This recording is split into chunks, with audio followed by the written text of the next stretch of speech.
I Am a Filipino by Carlos P. Romulo. I am a Filipino, inheritor of a glorious past, hostage to the uncertain future. As such, I must prove equal to a twofold task, the task of meeting my responsibility to the past and the task of performing my obligation to the future. I sprang from a hardy race, child of many generations, removed of ancient Malayan pioneers. Across the centuries, the memory comes rushing back to me of brown-skinned men putting out to sea in ships that were as frail as their hearts were stout. Over the sea I see them come, borne upon the billowing wave and the whistling wind, carried upon the mighty swell of hope, hope in the free abundance of new land that was to be their home and their children's forever. This is the land they sought and found, every inch of shore that their eyes first set upon, every hill and mountain that beckoned to them with a green and purple invitation, every mile of rolling plain that their view encompassed, every river and lake that promised a plentiful living and the fruitfulness of commerce, is a hallowed spot to me.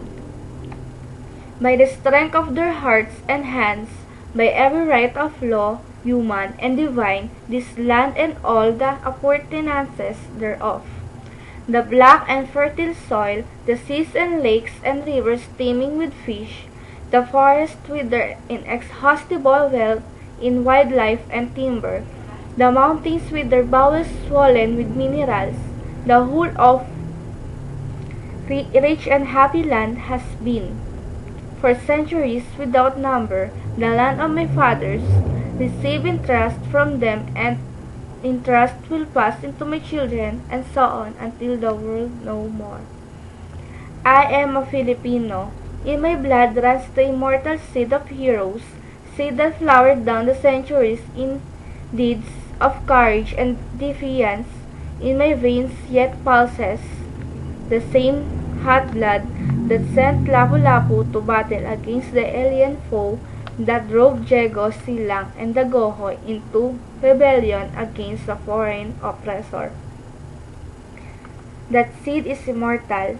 It is the self-same seed that flowered in the heart of Jose Rizal that morning in Magumbayan, when a volley of shots put an end to all that was mortal of him and made his spirit deathless forever.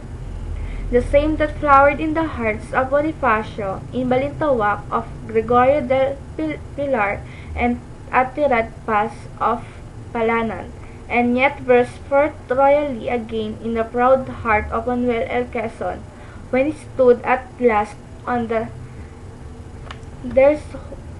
threshold of ancient Malacanang Palace in the symbolic act of possession and racial vindication.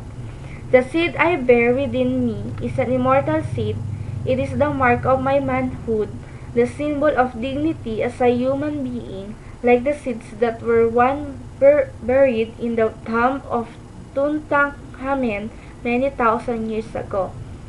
It shall grow and flower and bear fruit again. It is the ensign of my race, and my generation is but a stage in the unending search of my people for freedom and happiness. I am a Filipino, child of marriage of the East and the West. The East with its languor and mysticism, its passivity and endurance, was my mother, and my sire was the West that came thundering across the seas with the cross and sword, the machine. I am of the East, an eager participant in its struggles from liberation from the imperialist yoke, but I also know that the East must awake from its censured sleep shape of the lethargy that has bound his limbs and start moving where this destiny awares. For I, too, am of the West, and the vigorous peoples of the West has destroyed forever and peace and quiet that once were ours. I can no longer live, being apart from those words now trembles to the roar of bomb and canon shut, for no man and no nation is an island. But apart of the main, there is no longer any east and west, only individuals, nations making those momentous choices that are hinges upon which history results.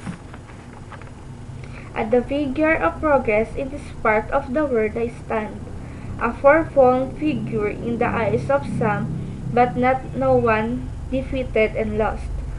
For through the thick, interlacing branches of habit and custom above me, I have seen the light of the sun, and I know that is good.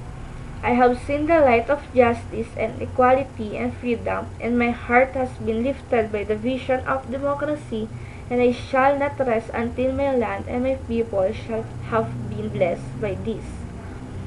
Beyond the power of any man or nation to subvert or destroy. I am a Filipino, and this is my inheritance. What pledge shall I give that I may prove worthy of my inheritance?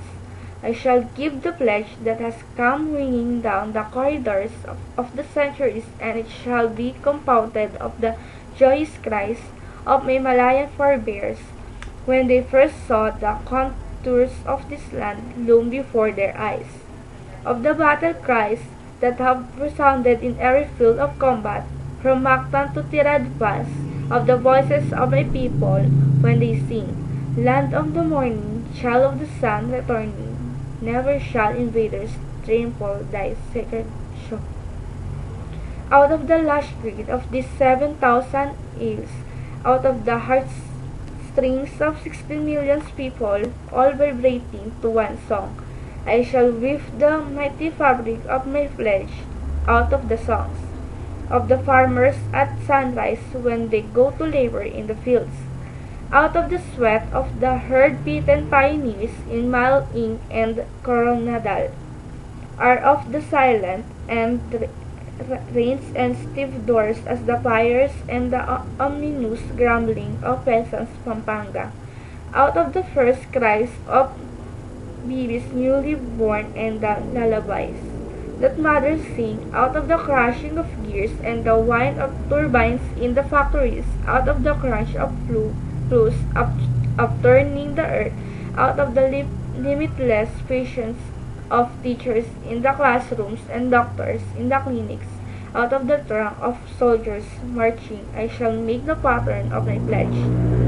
I am a Filipino of freedom, and I shall not rest until freedom shall have been added unto my inheritance for myself and my children's children forever. Happy vacation, Ma! Sa maging masaya kayo.